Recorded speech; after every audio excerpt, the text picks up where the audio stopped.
இன்றைய முதல்வர் என்ன மனநிலையில் இருக்கிறான்னு தெரியல. எங்களுக்கும் தெரியல. ஏன்னா நானும் பார்த்தேன் படத்துக்கு அப்புறம் இப்பதான் பார்த்தேன். வச்சாங்க நல்லா வெள்ளை அறிக்கை விடுறேன்னு சொல்லியிருந்தீங்க.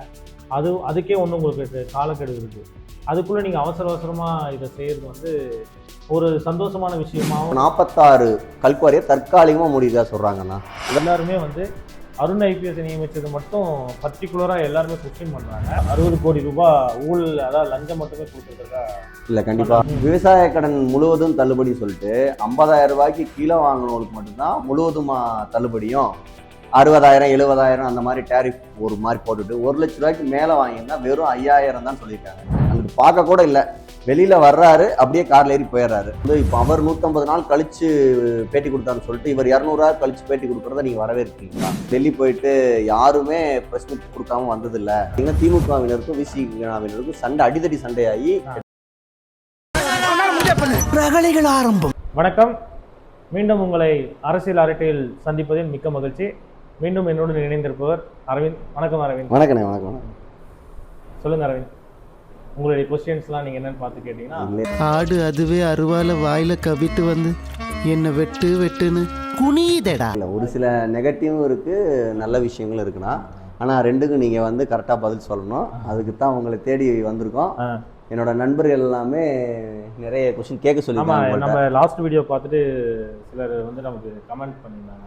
ஸோ அந்த கொஸ்டினும் கேட்பீங்கன்னு நம்புகிறேன். இல்லை கண்டிப்பாக நிறைய கொஸ்டின் வந்திருக்கு. அவ்வளோ இதாக பேச முடியுமான்னு தெரியல. ஒரு 4-5 பாயிண்ட் பேசலாம்ண்ணா. சொல்லுங்கள். ஃபஸ்ட்டு ஒரு நல்ல விஷயத்த, வரவேற்கத்தக்க ஒரு விஷயத்த பேசுகிறேன். இப்போது கனிமவளத்துறை டாக்டர் டி.கே. பிரபு அவர்கள் வந்து நிறைய குவாரிஸை தற்காலிகமாக மூடியிருக்கேன்னு சொல்கிறாங்க. உதாரணமாக பார்த்தீங்கன்னா விருதுநகரில் 23, தென்காசியில் 18, கன்னியாகுமரியில் 2, மதுரையில் 3, அது மாதிரி ஒரு 46 கல்குவாரியை தற்காலிகமாக மூடியிருக்கா சொல்கிறாங்கண்ணா. இதை வரவேற்கிறோம். தற்காலிகம் தானா? தற்காலிகம்ன்றது இது கூட கடந்த ஆட்சியில் பண்ணலை. அது முதல்ல நீங்கள் உண்மைதான், அதை நோட் பண்ணோம். இப்போ வந்து நாங்கள் டி.கே. பிரபு கிட்ட எதிர்பார்க்காத விஷயம் இருக்கலாம். ஏன்னா அவர் வந்து ஒரு பல் டாக்டர். அவர் ஸோ அவருக்கு வந்து நாங்கள் சுகாதாரத்துறை தருவாங்கன்னு தான் ஒரு எதிர்பார்த்துருந்தோம். ஆனால் அவருக்கு கனிமவளத்துறையை தரும்போது கொஞ்சம் ஒரு எங்களுக்கு எப்படி பார்ப்பாருன்னு ஒரு யோசனை இருந்துச்சு, நெருடல் இருந்தது. பட் ஆனால் எனக்கு தெரிஞ்சு இப்போ இருக்கிற அமைச்சர்களில் அவர் தான் வந்து சொல்கிற மாதிரியான வேலைகளை செஞ்சுட்டு இல்லை. கண்டிப்பாக நைட்டு 12 மணி வரையெல்லாம் போய் பார்த்ததெல்லாம் நானுமே அதை வரவேற்கத்தக்கது. அந்த தற்காலிகன்ற வார்த்தையை கூட அவங்களா தான் சொல்லியிருக்காங்க. அதான் அளவுக்கு அதிகமாகவும் இவ்வளோ ஃபீட் தான் எடுக்கணும்னு சொல்லிட்டு அடி வரைக்கும் நோண்டி அதை தாண்டி கீழே போயிருக்காங்க. அதே மாதிரியே ரினியூவல் பண்ணாமையே நிறைய குவாரிஸ் இருக்காங்க. கடந்த 2 வருடமாகவே யாரோ ஒருத்தர் ரினியூவல் பண்ணாமல் கண்டினியூவாக எடுத்துருக்குறாங்க. அது வந்து எப்படி எந்த அதிகாரிகளுடைய இல்லை, இதெல்லாம் தெரியாமையான இருக்கும். இந்த ரைடை முன்னாடியே பண்ணியிருந்தா மாற்றுக் கட்சியினரும் இது மாதிரிலாம் ஆயிருக்காது. அந்த மாற்றம் வேணும் தானே நீங்கள் ஓட்டு போட்டிருக்கீங்க. சரி, எல்லாம் கரெக்டாக சொல்லிட்டு இருக்கீங்க. கண்டிப்பாக அடுத்த கொஸ்டின் மாட்டிட்டீங்கண்ணே. தம்பி மயில் வாங்கணும் அண்ணே, வெளிகட்ட கொஞ்சம் போட்டுறா. ரைட், வாங்க. அருண்ராஜ் ஐபிஎஸ் வந்து பற்றி ஆதவ் அர்ஜுன் அவர்கள் வந்து ஒரு ப்ரெஸ் மீட்டில் என்ன சொல்லியிருக்காருன்னா, எங்களை வந்து அரசியல் பிரச்சாரம் பண்ண போகும்போது ஒரு சில இடங்களுக்கு எங்களை உள்ள விடலை, இடையூறாக இருக்கார் எங்களோட இதுக்கு, அப்படிலாம் வேற மாநிலத்துக்கு கூட அவரை மாற்றுங்கன்னு சொல்லி ப்ரெஸ் மீட்டில் பேசினார். அப்பேற்பட்ட ஆளுக்கு டிவிகே ஆட்சியிலையும் லஞ்ச ஒழிப்புத்துறையில் ஏடிஜிபியாக கொடுத்துருக்கீங்க. இதை நீங்கள் என்னத்தை நான் சொல்கிறது சொல்லுங்கள். இல்லை அரவிந்த், நீங்கள் கேட்கறது கரெக்டு தான். உண்மையிலே இன்றைய முதல்வர் என்ன மனநிலையில் இருக்கிறான்னு தெரியல எங்களுக்கும் தெரியல. ஏன்னா ஒரு அரசு அதிகாரியை நியமிக்கும் போது இவ்வளோ வலுவான எதிர்ப்பு வந்தது எனக்கு தெரிஞ்ச நாலேஜில் இவர் அருண் ஐபிஎஸ்க்கு தான் அதிகமான எதிர்ப்பு. இல்லை, நான் வேண்டான்னு சொன்னவங்கள இப்போ ஆட்சிக்கு வந்தவொடனே வேணும்னு சொல்றது. அவர் மேல ஊழல் புகார்லேருந்து எல்லாமே இருக்குது. அவர் சம்பந்தம்லாம் குண்டார்ஸ்லாம் நிறைய பேர்ல போட்ட மாதிரி தகவல் இருக்கு. லாஸ்ட் இதில் பண்ணியிருக்கிறாரு.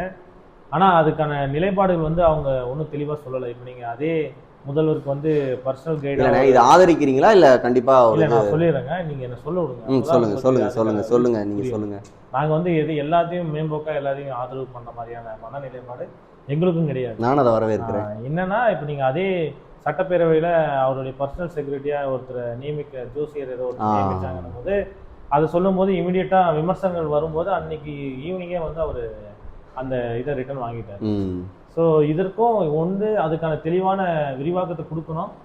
இல்லைன்னா நாங்கள் அவரை வந்து பதவி மாற்றம் செய்யணும். அன்னைக்கு பேசணும் செங்கசோலை ஊழல், அந்த மாமூல் கேட்ட அந்த பையன் கேட்க அவங்க நீக்கிட்டாங்க. அன்னைக்கே அவங்க அது எனக்கு இன்னைக்கு தான் செய்தி வந்து அடிப்படை உறுப்பினர் பதவியிலிருந்து நீக்கிட்டாங்க. இப்போ வந்து அவர் ஒன்று சட்டப்பேரவையிலேருந்து, நம்ம தமிழக சட்டப்பேரவையிலேருந்து நமக்கு அதுக்கான விளக்கமாச்சு கொடுக்கணும். கண்டிப்பாக. ஏன்னா எல்லாருமே கொஸ்டின் பண்ணுறாங்க. சிலர் இல்லை எல்லாருமே வந்து அருண் ஐபிஎஸ் நியமித்தது மட்டும் பர்டிகுலராக எல்லாருமே கொஸ்டின் பண்ணுறாங்க. நீங்கள் இதற்காக தான் நியமித்தோன்ற விஷயத்தையாச்சும் நீங்கள் சொல்லுங்கள், தெளிவுபடுத்தணும். ஒருவேளை அவர் அந்த கடந்த ஆட்சியில் வந்து அவங்களுடைய கட்டுப்பாட்டில் இயங்கினாரா இல்லை அவருக்குன்னு தனி டேலண்ட் இருக்கான்ற விஷயத்த வந்து தமிழ்நாடு அரசு ஒரு விளக்கம் கொடுக்கணும். கண்டிப்பா அதை நீங்கள் தப்பு தான் எங்களை பொறுத்த. கண்டிப்பா அதுக்கு நான் வரவேற்கிறேன். அந்த மாதிரி விளக்கம் வந்தால் ரொம்ப கண்டிப்பா நாங்களும் அதை தான் எதிர்பார்க்கணும். அதே இந்த இன்னொரு விஷயம் கேள்விப்பட்டீங்களா? என்ன? அனல் மின் நிலையத்தில் கான்ட்ராக்டர் வந்து எல்லாம் முறைகேடு நடந்திருக்குது. வருடத்திற்கு 60 கோடி ரூபாய் ஊழல், அதாவது லஞ்சம் மட்டுமே கொடுத்துருக்கிறதா. இல்ல கண்டிப்பா இது நான் பார்த்தேன்னா இது ஏன்னா இதுவரை வெளிவராத உண்மையா கான்ட்ராக்டரே வெளியில வந்து இந்த மாதிரி ஒரு மீட்டிங்ல சொன்னது. இந்த விஷயத்த வந்து டிவிகே சார்ந்தவங்க இன்றைய ஆளுங்கட்சியில் இருக்கிறவங்க சொன்னாங்கன்னா பொய் புரளின்னு சொல்லுவாங்க. ஆனா இன்னைக்கு அவங்க சொல்லலை, சம்மந்தப்பட்ட கான்ட்ராக்டர் சொல்லியிருக்கிறாரு.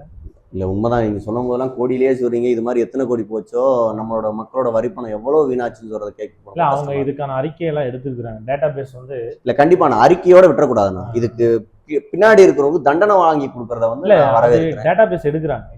அதாவது ஒருத்தர் மேல மேம்போக்கா எந்த விதமான குற்றச்சாட்டும் வைக்காம இது வரைக்கும் இருந்த ஊழல்கள், இந்த எத்தனை அமைச்சர்கள் என்னென்ன ஊழல். அதான் நான் இப்ப குவாரி சொல்றீங்கல்ல, குவாரியுமே இந்த தற்காலிகமா அடைச்சிட்டு விட்டுறாம இதுக்கு பின்னாடி. சரி நான் இன்னொன்னா விவசாய கடன் முழுவதும் தள்ளுபடி சொல்லிட்டு 50,000 ரூபாய்க்கு கீழே வாங்கினவங்களுக்கு மட்டும்தான் முழுவதுமா தள்ளுபடியும், 60,000 70,000 அந்த மாதிரி டேரிஃப் ஒரு மாதிரி போட்டுட்டு 1 லட்ச ரூபாய்க்கு மேலே வாங்கியிருந்தா வெறும் 5,000 தான் சொல்லியிருக்காங்க. இந்த 5,000 கட்டுறதுக்கு விவசாயி அந்த 5,000 அவரே கட்டிக்குவார்னு சொல்லிட்டு சொல்லியிருக்காங்க. இப்போ இந்த பயிர்க்கடன் தள்ளுபடி பண்ணதை பண்ணாமே இருந்திருக்கலாமே, இதனால தமிழ்நாடுக்கு ஏற்படக்கூடிய கடனாவது குறையுமேனு ஒரு விவசாயி வெளியிட்டிருக்காரு. இதெல்லாம் பார்க்கும்போது என்ன நினைக்கிறீங்க? இல்லை இதை நம்ம சப்ஸ்கிரைபர் ஒருத்தர் கேட்டிருந்தேன் இந்த கொஸ்டின், நானும் படித்தேன். அது கரெக்டு தான். ஏன்னா இந்த ஆட்சி நீங்கள் ஆரம்பிச்சதுலேருந்தே இப்போ வரைக்கும் பார்த்தீங்கன்னா எந்த விதத்துக்கும் எந்த ஒரு விஷயத்துக்கும் வந்து ஒரு தெளிவான அறிக்கையோ இல்லை தெளிவான ஒரு முன்னறிவிப்போ எதுவுமே இல்லை. அது வந்து இவங்க கரெக்ட் பண்ணிக்கணும். ஏன்னா மற்ற இந்த கடந்த கால ஆட்சி வரைக்குமே விவசாயிகள் வந்து கம்ப்ளைண்ட் பண்ணிட்டு இருக்கிறாங்க. அரசு வந்து விவசாயத்தை சார்ந்து, விவசாய மக்களை சார்ந்து இல்லை அப்படின்றத.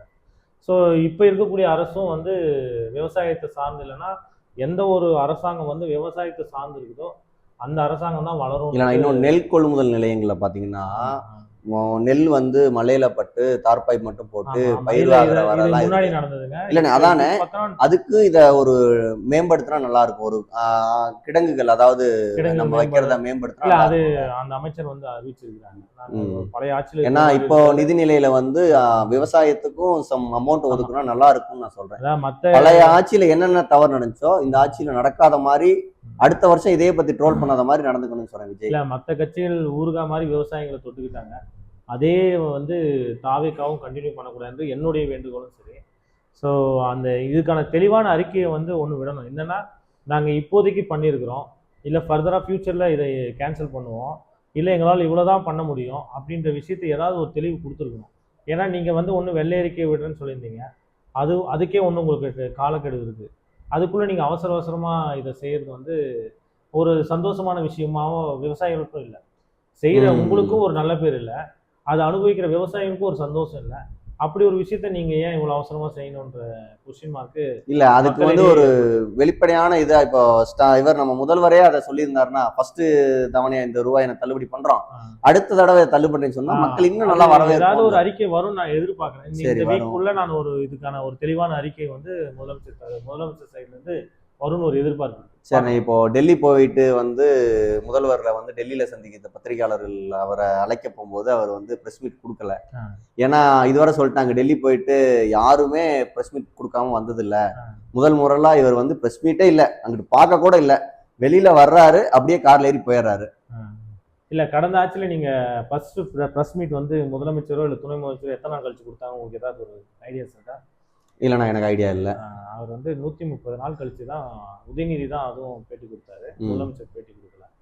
ஸோ அப்படி இருக்கும்போது அனுபவம் வாய்ந்த இவங்களே இவ்வளோ டைம் எடுத்துக்கும் போது கட்சி ஆரம்பிச்சு 2 வருஷத்துல முதலமைச்சரான விஜய் கிட்ட நீங்க எதிர்பார்க்கறது இல்லைண்ணா. நான் என்னன்னா மாற்றம் வந்து இப்போ அவர் 150 நாள் கழிச்சு பேட்டி கொடுத்தாருன்னு சொல்லிட்டு இவர் 200 நாள் கழிச்சு பேட்டி கொடுக்கறத நீங்க வரவேற்கிறீங்களா? அப்படி இல்லைங்க. நீங்க ஒரு சிலர் வந்து அவர் பேசணும்னு எதிர்பார்க்கறது வந்து நல்ல விஷயத்துக்கு எதிர்பார்க்கணும். ஆனா அதுல 80% மக்கள் வந்து இவர் என்ன பேசுவார், எந்த விஷயத்தில் ட்ரோல் பண்ணலான்ற விஷயத்தை தான் எதிர்பார்க்குறாங்க.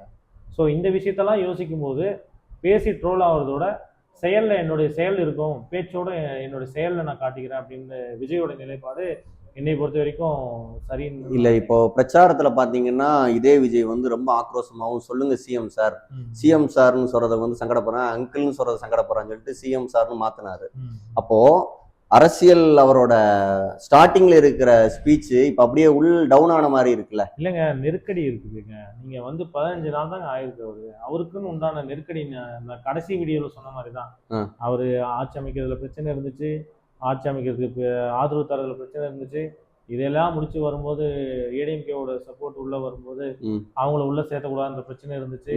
ஸோ இதெல்லாம் முடிச்சு இன்னைக்கு அமைச்சரவை ரெடி பண்ணி எல்லாருக்கும் அமைச்சர் பதவி கொடுத்துட்டு இன்னைக்கு தான் போய் சிஎம் மீட் இது பிஎம் மீட் பண்ணிட்டு வந்திருக்கிறாரு. காலக்கெடுங்கிறது ஒரு இவர் 150 நாள், ஒரு 300 நாள் வச்சுக்கோமா, இல்ல 1 வருஷம் கொடுப்போமா? இதெல்லாம் நீங்களும் நானும் முடிவு இல்லனா அப்போ அதான் என்னன்னா சொல்ல மாட்டான், அறிக்கை வரும், விரைவில் வெளியிடப்படும். நீங்க வந்து அப்படி எடுத்துக்காதீங்க, வரும் பேசுவார். இல்ல அது உங்களோட சைடுல இருந்து இந்த அமைதியை வரவேற்கிறீங்களா? இல்லைங்க, அது அவருடைய ஸ்டைல் தாங்க. எப்பவுமே நீங்க எந்த ஒரு விஷயத்த அவருக்கு ஐப் ஏத்துறீங்களோ அது ஒரு ஐப் ஏத்தி அதுக்கு உண்டான ஆன்சர் சொல்லும் போது அது வந்து ஒன்னும் இல்லடா. என்னோட சைடுன்னு சொல்லும் போது பிரச்சாரத்துல இருந்த ஃபயரு ஜெயிச்சதுக்கு அப்புறம் இல்லைன்னு சொல்றேன். அது மட்டும் தான் என்னோட கேள்வி. அவருடைய செயல்ல இருக்குங்க, செயல்ல இருக்கும். ஆமாங்க. சரி, நம்ம ராஜா அவர்களை கண்டித்து வந்து பாத்தீங்கன்னா பெரம்பலூர் குன்னம் ஏரியால வந்து பாத்தீங்கன்னா விசிக்குனா கண்டன ஆர்ப்பாட்டம் பண்ணியிருக்காங்க. அதுக்கு இடையில பாத்தீங்கன்னா திமுகவினருக்கும் விசிகவினருக்கும் சண்டை, அடிதடி சண்டையாகி இடையில போலீஸ்லாம் வந்து ஒரு 6-7 பேருக்கு அடியோட பட்டிருக்குண்ணா. இல்ல அது வந்து 2 கட்சி தலைவர்களும் தெளிவா சொல்லிட்டாங்க, எந்த விதமான கடுமையான சொற்களை பயன்படுத்த வேணாம்னு சொல்லிட்டு முன்னாள் முதல்வர் ஸ்டாலின் அவர்களும் சொன்னாரு. விடுதலை சிறுத்தை கட்சி தலைவர்களும் இதை வந்து பெருசுப்படுத்தாதீங்கன்ட்டு. இது வந்து தலைவர்களே அமைதியாயிட்டாங்க. அப்ப ஆர்ப்பாட்டம் வந்து யார் தலைமையில் நடந்துச்சு? அப்போ தொண்டர்கள் வந்து நீங்க வந்து ஒரு ஒரு ஒரு கண்ணியம் காக்கணும். நீங்க ஒரு தலைவர் சொல்றதை நீங்க கேட்கணும். அது கேட்டீங்கன்னா தானே அந்த கட்சிக்கு அழகு. அதை மீறி நீங்க போய் சண்டை போறதுக்கு என்ன இருக்கு? உங்களுக்கு குடும்ப குட்டின்லாம் ஒண்ணும் இல்லைங்களா? அவங்க குடும்ப குட்டியை பார்க்காம கட்சிக்காரர்களுக்காக பரதநாட்டியத்துல குதிக்கிற மாதிரி குதிக்கிறாரு. நானும் பார்த்தேன் படத்துக்கு அப்புறம் இப்பதான் பார்த்தேன், வச்சாங்க நல்லா. இன்னும் நாவல்பட்டு விஜய் தாவைக்கா எம்எல்ஏ பாத்தீங்கன்னா திருவெற்றியூர்ல குப்பை கிடங்க வந்து ஒரு கிடங்குல வந்து போய் போட்டுடலாம், அதனால என்னன்னா மறு சுழற்சி பண்ணா 40,000 கோடி செலவாகும், இதை வந்து 5 கோடியில முடிச்சலான்னு ஒரு நல்ல ஒரு திட்டத்தை சொல்லியிருக்காரு. ஆனா இது சமூக வலைத்தளங்களை வந்து பெரும் பேசும் பொருள் ஆயிடுச்சு. இல்லைங்க, நீங்க வந்து அவரை நக்கல் பண்றதை வந்து ரொம்ப ஜெனுவனா பண்றீங்க. இல்ல நான் சொல்றத அவர் சொல்லக்கூடியது வந்து தவறானதுதான். அவரு கட்சியில அவர் தலைவர் எப்படி மௌனம் காக்குறாரோ ஒரு சில நேரத்துல இவங்களும் இந்த மாதிரி சிலர் இல்ல எம்எல்ஏ குதிரை பேரம் அதிகமான பணம் கொடுத்து நம்ம சைட்ல இது பண்றாங்க, அமைச்சர் பதவி கொடுத்து இது பண்றதா பேசப்படுது. அதை பத்தி நீங்க என்ன நினைக்கிறீங்க? இப்ப இது வந்து விஜய் முதல்வர் விஜய் அவருக்கு ரிஸ்க் தான். எப்படின்னு நீங்க சொல்ல வரீங்கன்னா, இப்ப இவங்களவே நிக்க வைக்கிறாங்கன்னு வச்சுக்கோங்க, மக்கள் முன்ன என்ன மனநிலையில ஓட்டு போட்டிருப்பான்னு தெரியல. ஏடிஎம்கே சார்ந்த கட்சிகள், கம்யூனிட்டி சார்ந்த ஓட்டுகள் மூலியமா போட்டிருப்பாங்க. இப்ப இவங்க எல்லாரும் வந்து விஜய் கிட்ட சேரும்போது அவரை நம்பி ஓட்டு போட்ட மக்களுக்கு அதிருப்தியும் இருக்கலாம், மகிழ்ச்சியும் இருக்கலாம். அது எது அதிகம்ன்றது நமக்கு தெரியாது. திரும்ப இவங்க எலெக்ஷன்ல நின்று ஜெயிக்கலன்னா விஜய் அவர்களுக்கு தான் பின்னடைவு தவிர மற்ற அந்த கட்சியிலிருந்து வந்தவங்களுக்கு பின்னடைவோ இல்ல அதை இது பண்ண ஏடிஎம்கே பின்னடைவோ. சரி, இதே ஆசீர்வாதத்தை கூறியிருக்கலாம், ரிசைன் பண்ணிட்டு வாங்க, அதே தொகுதி உங்களுக்கு தாரேன்னு சொல்ல வாய்ப்பு இருக்குல்ல. அதைத்தான் குதிரை பேரம் சொன்னேன். இப்போ இதே ஆளுங்களை அவர் நிறுத்தினார்னு வச்சுக்கோங்க, கண்டிப்பா அது குதிரை பேரமா எடுத்துக்கலாமா? குதிரை பேரம்ன்ற அடிப்படையிலே நீங்க கேட்கறது தப்புங்க. நீங்க குதிரை பேரம்னா எம்எல்ஏ வந்து அப்படியே இங்க வந்து நீங்க இதே முன்ன நடந்த ஏடிஎம்கே பீரியட்ல வந்து 11 எம்எல்ஏ வந்து தேமுதிகவில் இருந்து போய் ஜாயின் பண்ணாங்க பாத்தீங்களா, அதுக்கு பேர் வேணா குதிரை பேரம். அதுவும் குதிரை பேரமா தான் நினைக்கிறோம். இப்போ அது பண்ணதை வந்து நியாயப்படுத்தல, அதே இதைத்தான் இவரும் ஃபார்முலா ஃபாலோ பண்றாரா? அவங்க எம்எல்ஏவா வந்தாங்க, இவங்க பதவி ராஜினாமா பண்ணிட்டு வந்திருக்காங்க. இப்ப ராஜினாமா பண்ணிட்டு எங்களுக்கு வந்து எடப்பாடியோட தலைமை எங்களுக்கு செட் ஆகல அப்படின்ற ஒரு. சரி, இப்ப ராஜினாமா பண்ணிட்டாங்க, அதே உறுப்பினர்களுக்கு அதே பதவி மீன்ஸ் அவங்களே எலெக்ஷன் நிக்க வச்சாங்கன்னா இதுல ஏற்பட்ட 3 எலெக்ஷனுக்கு ஏற்பட்ட செலவு வந்து எந்த கட்சி சார்ந்து நிக்கிறாங்களோ அந்த கட்சி ஏத்துக்குமா?